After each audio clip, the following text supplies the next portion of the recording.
Okay, let's go to the Hans hallway. There are some items that we need to grab there. And it sounds like there are dogs. Yep, there are dogs now. Last time we were here, we encountered some zombies in here instead. And by the way, there's something that players of the original Resident Evil and Resident Evil 0, basically people who played the series chronologically. Oh, and we don't need this card anymore, by the way. Who played the series chronologically might be mixing up.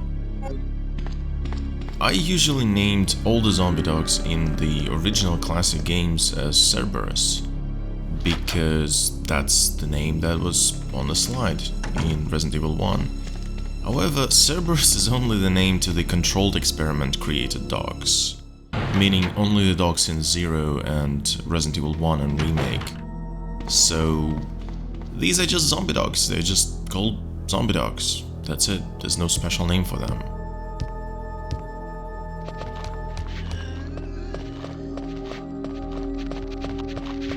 But actually in Resident Evil 1.5, zombie dogs that were supposed to be in the RPD were actually the German Shepherd dogs, which are more common used in police work and K9 units and such.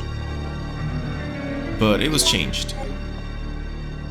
I have no idea why, but later on it was actually even retconned in the series continuity by just saying that Chief Brian Irons decided to change all the dogs from German Shepherds to Dobermans.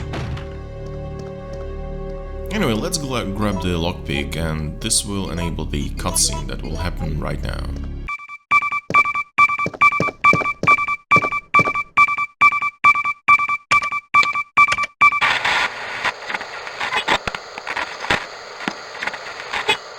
No! Come anyone! Our platoon is cut off! No survivors found! This is Carlos! Send in support immediately! Yep, now we know that this is definitely Carlos and we'll meet him pretty soon. But before meeting him, we need to meet Nemesis, who also spawned now then, after that we grabbed the lockpick. To actually see that, you might notice that right here, there's one less zombie. This always happens when there's a Nemesis nearby. There may be less enemies, or enemies just disappear outright in a location when Nemesis is going to run after you. And we'll just ignore him for now, because there's something that we need to grab first.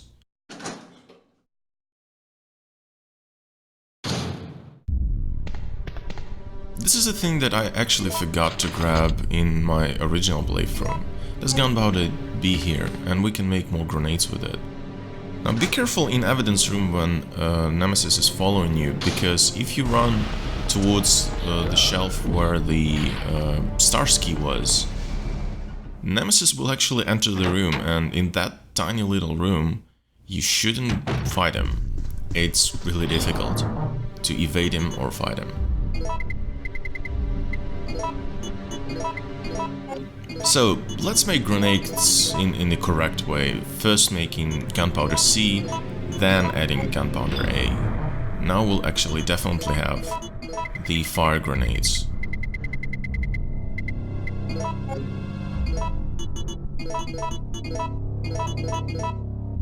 Perfect. They're much more effective than simple grenades when fighting Nemesis. To be fair, simple grenades are not very effective in this particular Resident Evil game at all. Also, let's drop handgun, as you will see we won't need it very soon. And let's save for now, because fighting Nemesis in this particular encounter is less risky than the first encounter, but we're going to be trying to just face roll him, so to speak.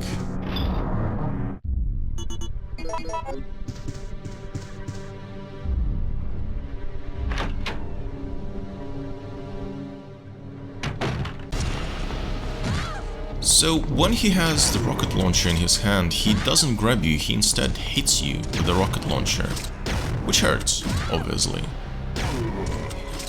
And it actually hurts a bit more than his usual hits. And we should heal. Yeah. As you might notice, when you try to evade him, even when you're at close range, he might even try to shoot you with a rocket. That is something that is very difficult to avoid, so you should try and not make this happen. Let's see who dies first. Well, he did. Fun by me. And he dropped the second part of this eagle thing, which looks like a handgun.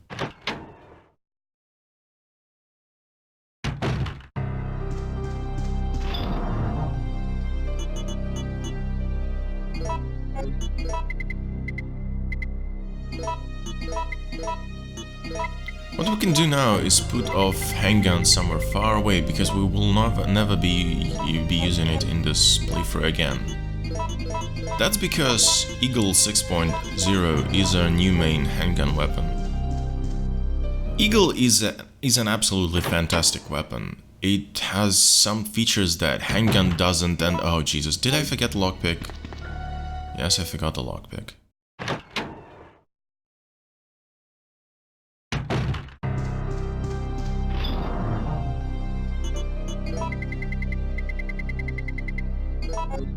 So, anyway, as I was saying, Eagle is a fantastic handgun weapon, and it has several features that the usual handgun doesn't have. As you might have noticed, it has a scope, so as you might think, it actually has a high chance of scoring critical hits. Now, the usual handgun supposedly also can do that.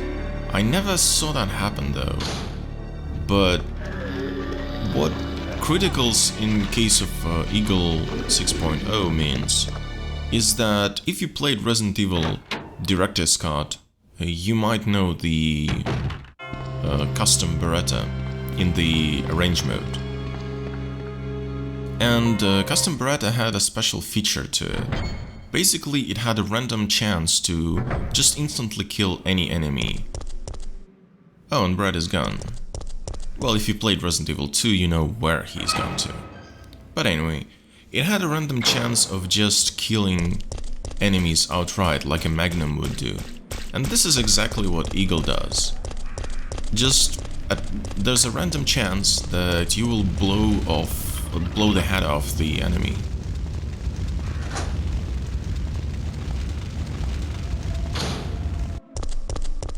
Now, on its own, it wouldn't be such a cool feature to just rely upon, because it's a random chance, so you shouldn't be trusting it too much. But Eagle also has an additional feature that makes it super cool to use. It's super fast. We won't see this for some time, because there won't be any enemies to try this on. But we will see this later on. And also these green herbs that you see right here, they're actually randomized. We might have been unlucky to not get them here and would have had to use a different mix of herbs to heal ourselves. However, and I don't know if this is dependent or I just got lucky all the time, every time that I played the game and I had somehow low health at this specific point, these green herbs always appeared in this spot. So maybe random chance isn't exactly random. But if you don't see them here, you will see them near the statue, which has a battery in the back.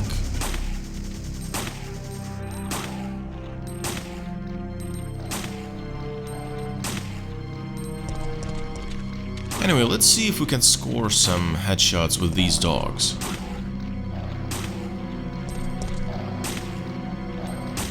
There we go. This is the same effect that Magnum does on dogs. But unlike Magnum, it happens randomly. So it may actually happen as a final shot, which would have killed enemy anyways, which is not very lucky, but it's still good to have this chance, especially when you have more speed with the gun.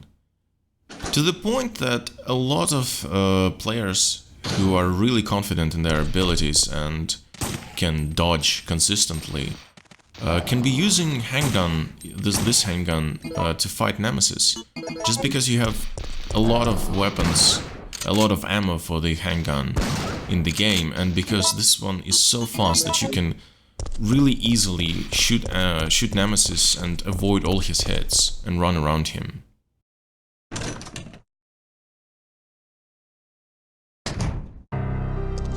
Anyway, I've decided to leave this power cord in the car for now, because last time we grabbed it first and then there was this weird earthquake happening. Maybe we can change it somehow if we don't have the power cord. So let's just leave it there. Let's grab the sync ribbon and save right now, just in case.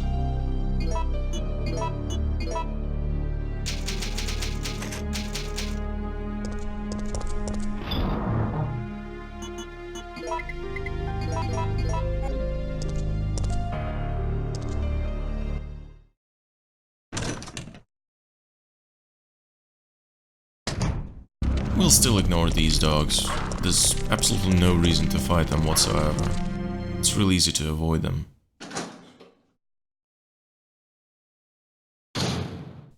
Now on this location there was something that you might have noticed last time. There's a giant crate. There it is.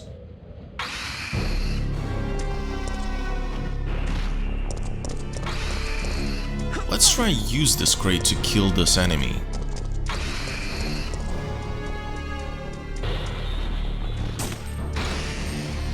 That's how it works. It is a rather inconvenient type of environmental kill, to be honest. There are much more inconvenient placements of environmental kills in the game, which seem completely pointless, but this one is just... there's no real point to use it. Now, if you remember last time, we ran straight towards Carlos from the start, and he shot less times at the zombie. You might have also noticed that when I was running towards Brad in the previous video, he also shot zombies much more times than he did when we played the game for the first time. This always happens in a way to just grab your attention when you don't run immediately to the place where the gunshots can be heard. It doesn't seem to change how much damage those gunshots do, though. It seems that in most cases those either just kill the zombie or do not. And we're not going to the basement this time around. Last time we went there and we knew that... oh Jesus. And we noticed that there was nothing inside, so we know that the jam that we need is in the newspaper office. So let's just go straight there. And I'm getting hit left and right. This is not good. At least zombies are doing planking on stairs, apparently.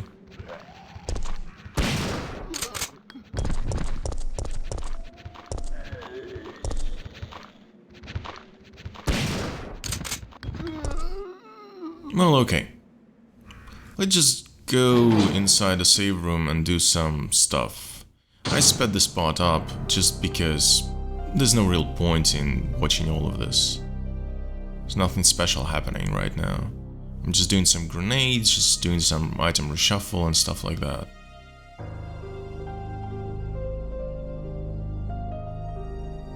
We will also not grab the rusty crank for now, because there's no real reason for us to have it before we open the gate, and it will just clutter our inventory, and we don't want that.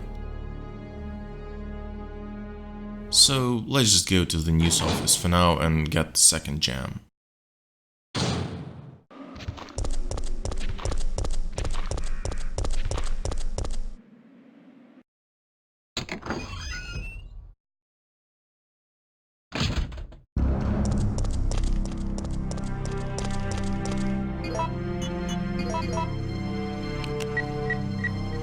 As before, one gem is not enough, so let's grab the ammo from the corpse and go directly to the news office.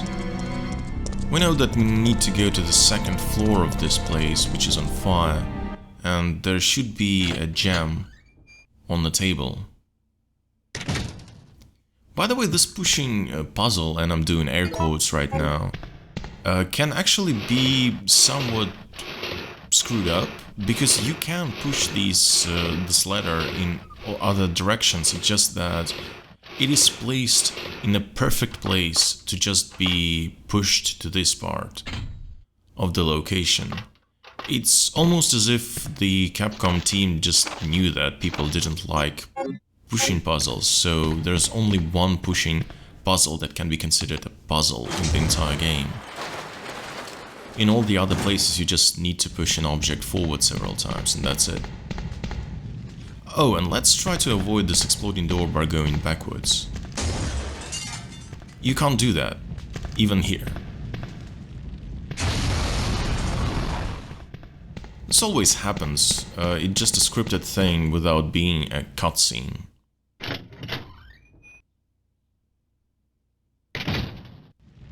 So let's get that gem.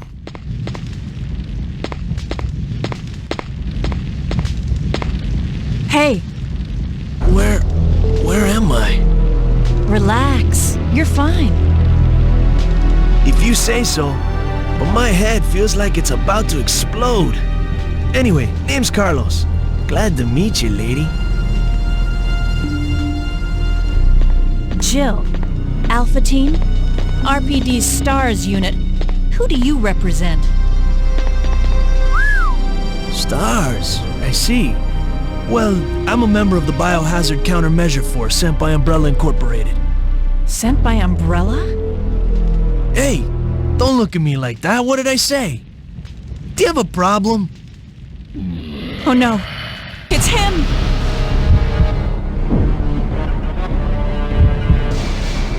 Okay, this is different.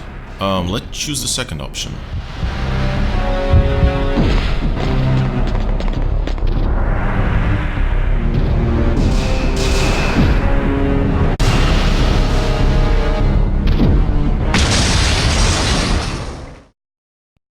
It was hide again, wasn't it? What's up with Jill and hiding? Seriously, I'm afraid to play hide and seek with her. Probably something would explode. And, there's no gem here. Huh. Well, let's grab whatever Nemesis dropped. Seems useful. Oh, crap.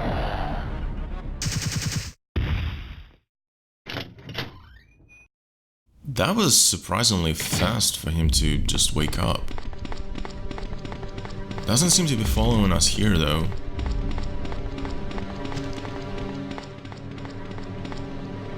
Can we talk to Carlos about what happened? Doesn't seem so.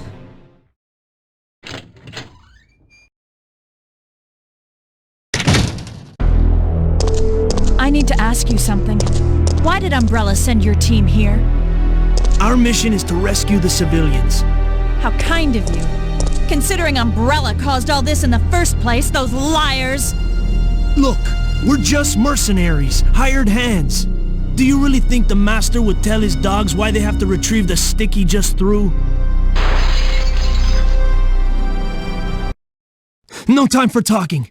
If you can believe me, then join us. Think about it!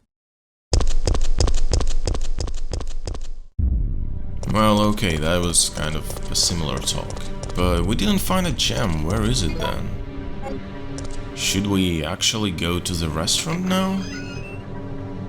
Did we somehow cause a change in space-time continuum and the gem is just magically in the basement? Well, let's go and check it. What the hell? So, yeah, Nemesis can do that apparently. He just can jump from out of nowhere from the skies. Am I hearing zombies? Yeah, most certainly do. That's interesting. Where did they go now? Oh, there they are. Oh, let's just go down. This is weird and unexpected. What is even going on? Okay, more zombies, and there's something shiny there, so I assume that must be the gem. Did zombies put it here? Or did Carlos get it here?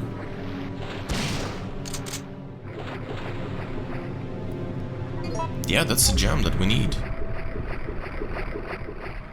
And there's nothing inside. Okay, let's go back up and hope that Nemesis won't be waiting for us right outside.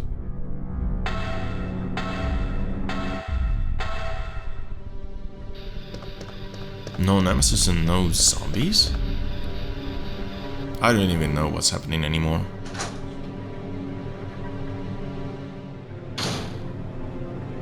No Nemesis still? Damn, I hope he can't drop on you like this in a save room or something.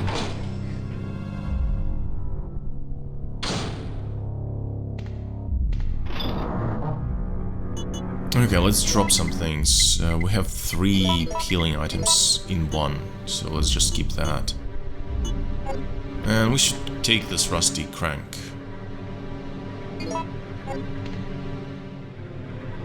Because we will definitely need it in the gas station.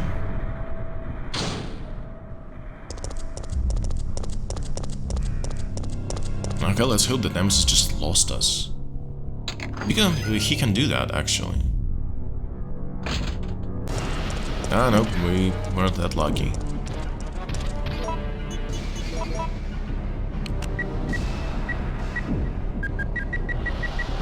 Okay, open up, open up. Open, oh Jesus. It would have been cool if not this happened, but he threw us through the door. That would have been cool. Because as we know, he doesn't follow us here, so at least we're safe.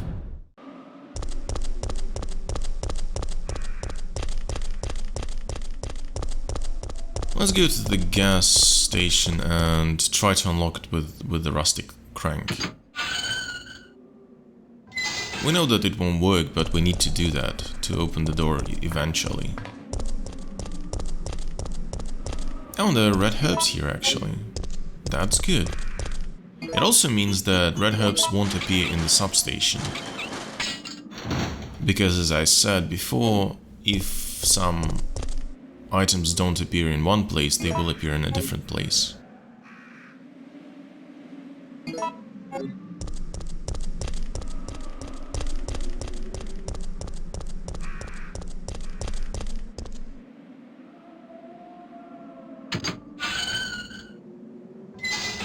Anyways, let's go meet the team of super soldiers in the tram.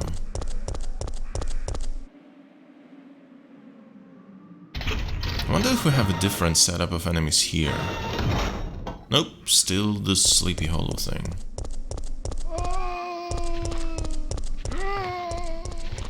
It's usually easier to just kill them on the way back.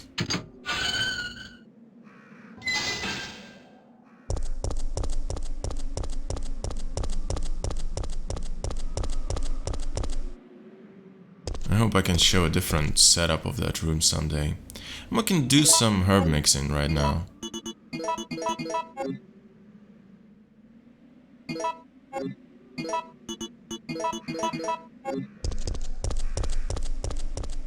Okay, zombies or something else.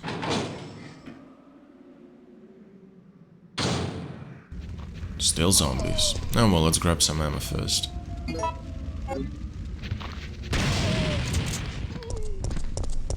As you might have seen in the attract mode teaser, there can be dogs here. But for some reason I couldn't get them to appear. Let's explore the second barrel. I mean, we know that Mikhail needed it, but I think he'll manage. He's a cool guy. He can survive without that.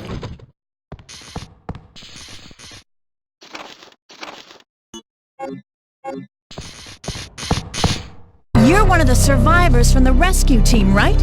I just ran into your teammate, Carlos. How did a girl like you manage to survive? Hey, I'm no ordinary civvy. I'm a member of STARS. Stars? You mean the RPD Special Force Team? Hey, is someone wounded back there?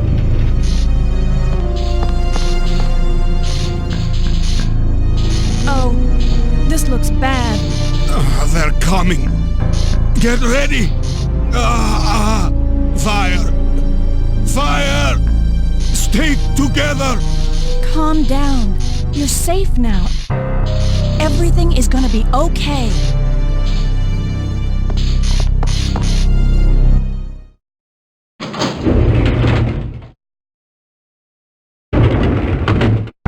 So Jill, did you decide to help us out? It looks like we're the only ones who survived. We should work together. No, we can't trust her. Why? But Sergeant, we need her help. Our unit's down to you, me, and Lieutenant Mikhail. That's it. And Mikhail's hurt bad. If we don't cooperate, we won't be walking away from this mission.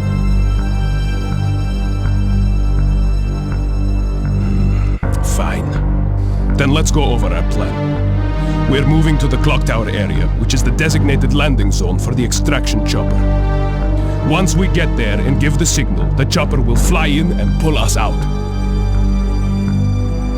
That's a lot of ground to cover. I don't think we can make it on foot. The main problem we have is that the landing zone is cut off from here by the fire. So we have no choice but to use this cable car to navigate through it. Fortunately, we can also use it as a moving shield to get us through the worst areas. That works for me. Good plan, sir. Okay, people, let's get moving. Jill, put this on.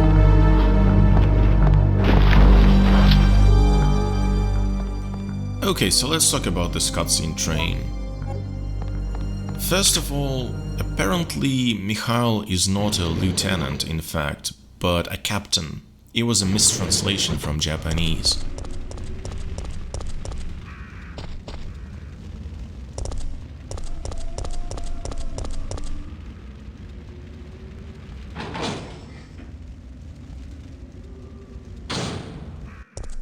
But that's not the only thing that becomes really noticeable here. Did you notice that nobody said Nikolai's name, and Jill will know his name later on? Same actually happens with Mikhail. If you check on him before you hear his name told by Carlos in the cutscene, Jill will know his name and will tell that Mikhail is badly hurt.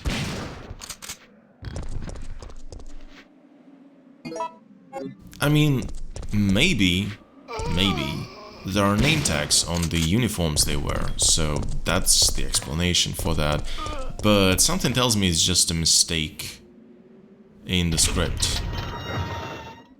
What's also funny is that I never actually noticed it until I started doing this Let's Play. I just skipped a lot of cutscenes and completely did not notice the fact that Jill just knows Nikolai's name out of nowhere, before he's even properly introduced.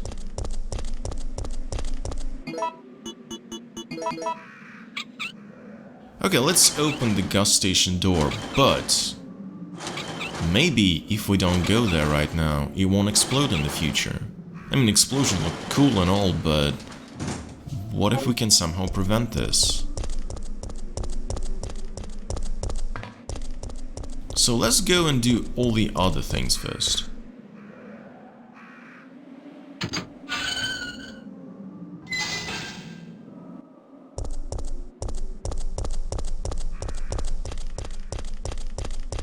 Zombies, right on cue.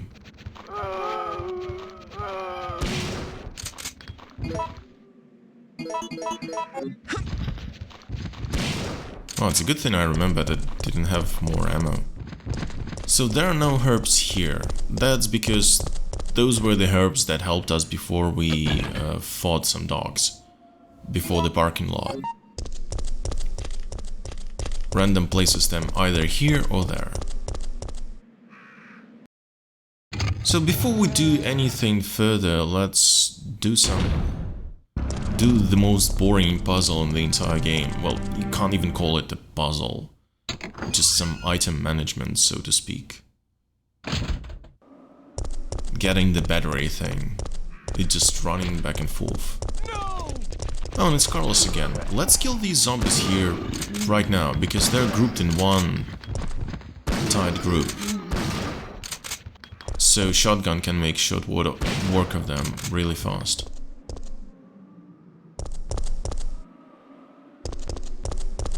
If we try to do that later on, they would be placed in different positions across the entire location. It would be less effective to use shotgun or something like that to kill them.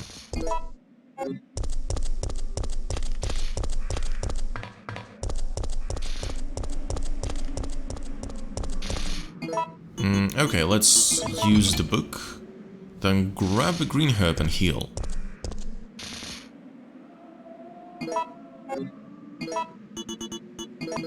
And now we can grab the compass.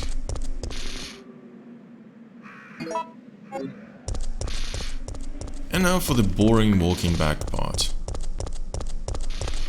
If there's anything I would like to change in this game, if it ever gets remade or something, this is one of those parts. I mean, yes, they try to spice it up a bit by just adding crows crashing through the window here in this location, but you know. Or dogs. Huh. Let's try to use these lamps to kill them.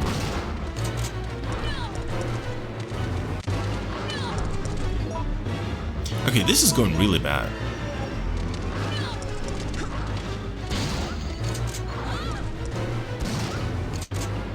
And in fact, I don't think that was a waste of ammo and health, and I don't think that lamp even killed a single zombie dog.